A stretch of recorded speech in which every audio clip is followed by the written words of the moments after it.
Praise the lord. ఈరోజు మీ కొరకు దేవుని వాగ్దానం. ఈరోజు వాగ్దానమును చదువుకుందాం. ఏలయనగా రాజు యెహోవాయందు నమ్మిక ఉంచుచున్నాడు, సర్వోన్నతుని కృపచేత అతడు కదలకుండా నిలుచును. కీర్తనలు 21:7. దేవుని యొక్క వాక్యం చెబుతుంది, రాజు దేవుని యందు నమ్మిక ఉంచువాడు కాబట్టి సర్వోన్నతుని కృప అతన్ని కమ్ముకుంటుంది కనుక అతను కదలకుండా నిలవగలుగుతాడు అని చెప్తుంది. ఒక రాజే కాదు, ఒక సామాన్యుడే కాదు, ఒక అధికారి కాదు, ఎవరైనా సరే, ఏ మానవుడైనా సరే దేవుని యందు నమ్మిక ఉంచిన తర్వాత దేవుడు వారి మీదకి ఆయన కృపను అనుగ్రహిస్తాడు. ఎవరైతే ఆయన కృపకు పాత్రలు అవుతారో ఆ కృప వాళ్ళని ఆవరించిన తర్వాత ఆ కృప వాళ్ళని చిగ్గుపరచదు. ఆ కృపలో వాళ్ళని దేవుడు బలపరుస్తూ నిలబెడతాడు.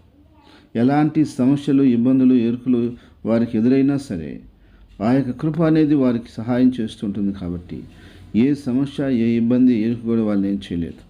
సహోదరుడా, సహోదరి, ఈరోజు నువ్వు ఎలాంటి ఇబ్బందుల మధ్య, కష్టాల మధ్య, కన్నీళ్ళ మధ్య, బాధల మధ్య, సమస్యల మధ్య, ఎరుకుల మధ్య, నిందల అవమానాల మధ్య నీ జీవితం కొనసాగుతుంది.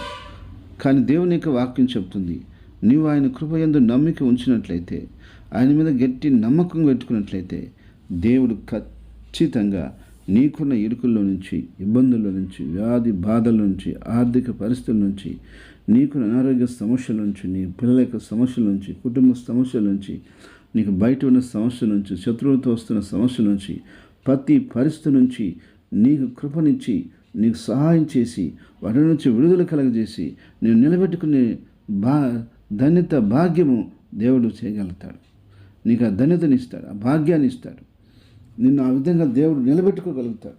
కాబట్టి దేవుని యొక్క వాక్యం చెప్తుంది, యెహోవా యందు నమ్మిక ఉంచువారు కదలక నిత్యం నిలుచు సీయోను కొండవలే ఉంటారని చెప్పి, ఆయన యందు నమ్మిక ఉంచువారు చిగ్గుపరచబడరని చెప్పి దేవుని వాక్యము మనకు తెలియజేస్తూ ఉంది. కాబట్టి నీ జీవితంలో కూడా సహోదరుడా, సహోదరి, నీవు కదలకుండా, నీ యొక్క జీవితంలో ఎదురవుతున్న ప్రతి పరిస్థితి నుంచి నువ్వు కదలకుండా నిలబట్టుకు ప్రభు యొక్క కృప దేవుడు నీకు ఇవ్వబోతున్నాడు. ఆ కృపలో నిన్ను బలపరిచి ఆయన కొరకు నేను నిలబెట్టబోతున్నాడు, నిన్ను వర్ధల చేయబోతున్నాడు, నీకు సమాధానం అనుగ్రహించబోతున్నాడు, కృపాక్షేమాలు ఇవ్వబోతూ ఉన్నాడు. కాబట్టి నువ్వు ధైర్యంగా ఉండు. ఎందుకనగా దేవుని యొక్క వాక్యం చెప్తుంది, దావీదు అంటున్నాడు, యెహోవా యందు నమ్మిక ఉంచి ఉన్నాను, నేను భయపడను, నరులు నన్ను ఏమి చేయగలరన్నాను. కాబట్టి నువ్వు నిజంగా దేవుని యందు నమ్మిక ఉంచితే భయపడొద్దు, ధైర్యంగా ఉండు. దేవుని కృప నీకు అన్నిట్లో సహాయం చేస్తుంది, అన్ని విధాలుగా నిన్ను ఆదుకుంటుంది, అన్ని విధాలుగా నీ కృపనిస్తుంది. ఏదైతే నువ్వు భయపడుతున్నావో, ఏదైతే నువ్వు దిగులు పడుతున్నావో అలాగ దేవుడు జరగనీయకుండా దేవుడు కృప ద్వారా దానికి రెట్టింపుగా నీకు మేలు కలిగే విధంగా, ఆశీర్వాదం కలిగే విధంగా దేవుడు గొప్ప సహాయం నీ మీదకి, నీ కుటుంబం మీదకి, నీ బిడ్డల మీదకి ఇచ్చి ఆశీర్వదించి వర్ధలు చేసి నేను నడిపించబోతా ఉన్నాడు. అన్ని విషయాల్లో నీ కృపనివ్వబోతా ఉన్నాడు. కాబట్టి నువ్వు ధైర్యంగా, విశ్వాసంతో ప్రభు సన్నిధిలో ముందుకు సాగు. ప్రతి దినం నీకు అద్భుత కార్యాలు, ఆశ్చర్యకార్యాలు చూపించబోతున్నాడు. ఎందుకనగా ఆయన మహిమగల దేవుడు. ఆయన నమ్మిక ఉంచిన వారు గొప్ప గొప్ప కార్యాలు చూశారు.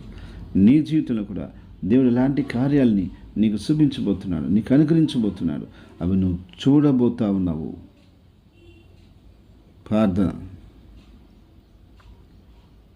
స్తోత్రం తండ్రి, పరిశుద్ధుడా, నీ వాక్యం చదివిస్తుంది, నీ కృప యందు నమ్మిక ఉంచువారు, నీ యందు నమ్మిక ఉంచువారు కదల్చబడరు అని చెప్పి. అవునయ్యా, నీ బిడ్డలు నీ యందు నమ్మిక ఉంచుతుండగా నీ బిడ్డలను కదలకుండా అన్ని పరిస్థితుల్లో స్థిరపరిచి, బలపరిచి, వర్ధలు చేయాలి. దేవుడు నువ్వు అక్కడవే.